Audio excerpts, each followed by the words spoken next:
this world and leave it, oftentimes without making it into a history book or making any great claims to fortune or fame. However, they are always remembered by the people whose lives they have touched, including their friends and family. I will always remember spending long winters up north in Calgary, playing in the snow in the backyard with my brothers, and coming inside for a cup of hot tea.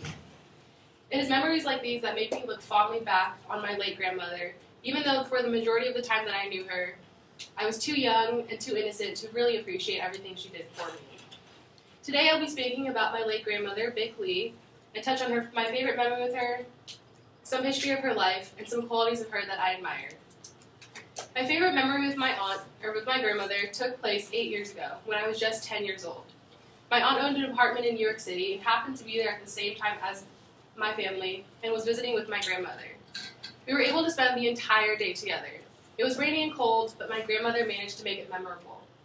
We spent the day playing in the park, exploring the city, doing some window shopping, and bought some movies to watch back at the apartment.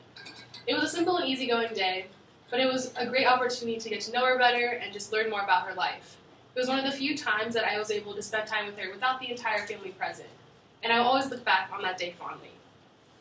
However, before she was an amazing grandmother, she was also an amazing woman.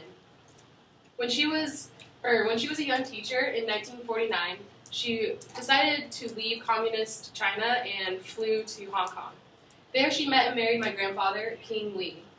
They had 3 children together. However, my grandfather had him go back to Canada without my grandmother and her children. And it wasn't until 1964 that they were reunited. My grandmother was attractive with an inner beauty reinforced by a zest for life, a respect for others, and a hope for the future. She honored tradition but embraced change. She educated herself, poring over Chinese newspapers and TV, and I always remember her sitting on her couch on her iPad talking about what's going on in China right now. She loved the adventure, excitement, and education of traveling abroad. She always made her family her first priority, and while she wasn't born into wealth, she became very successful. Always available, never interfering, she lived moment to moment a full life, made up of simple things that mattered the most to her. I wish I had told her how much I admired her when she was still alive, but I know that the memories I shared with her were special, and I knew that I always had her love and support. Thank you.